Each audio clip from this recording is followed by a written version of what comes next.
Assalamualaikum warahmatullahi wabarakatuh. Gimana kabarnya kalian anak-anak kelas 7? Sehat semuanya ya? Saya harapkan kalian sehat. Pak Guru berdoa buat kalian sehat semuanya. Kalian juga begitu, doakan Pak Guru senantiasa dalam keadaan sehat.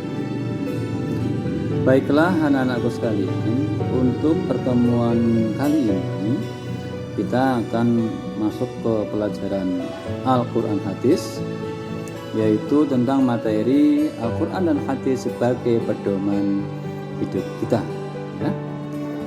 Nanti pada pembahasan ini nanti ada beberapa poin yang akan kita sampaikan, yaitu pertama pengertian definisi Quran dan Hadis, kemudian yang kedua nama lain Al-Quran, kemudian fungsi Al-Quran dan Hadis.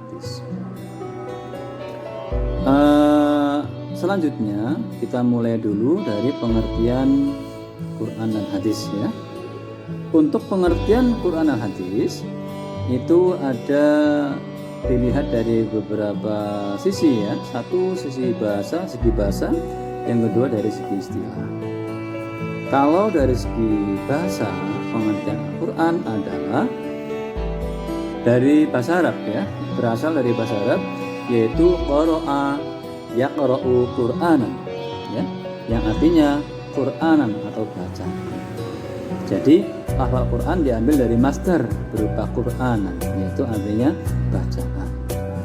Sedangkan Al-Quran menurut istilah adalah firman Allah atau wahyu Allah yang diturunkan kepada Nabi Muhammad SAW melalui perantara malaikat Jibril. Ya, itu standar atau dasar pengertian dasar dari Al-Quran. Nanti ada tambahan lagi, mungkin yang membacanya bernilai ibadah, ya, diturunkan secara berangsur-angsur dan sebagainya. Tapi intinya itu wahyu Allah, firman Allah, kalamullah yang diturunkan kepada Nabi Muhammad SAW melalui perantara malaikat. Kemudian pengertian hadis sendiri, secara bahasa hadis sebenarnya mempunyai banyak arti anak-anakku sekalian. Yang pertama adalah cerita, bisa berarti cerita. Yang kedua bisa berarti baru, bisa berarti riwayat dan sebagainya. Jadi misalkan kalian menyebutkan arti hadis secara bahasa adalah cerita, boleh. Arti hadis secara bahasa adalah baru, boleh.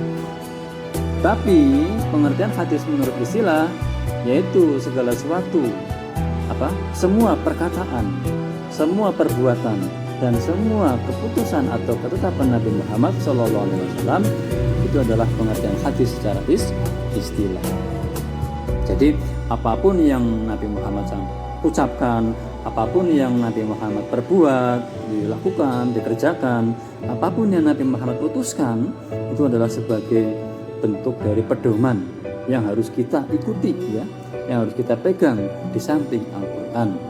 Jadi ini dua pedoman ini harus kita pegang betul-betul sebagai sebagai pegangan hidup kita selama di dunia dalam rangka menuju ke kehidupan akhir.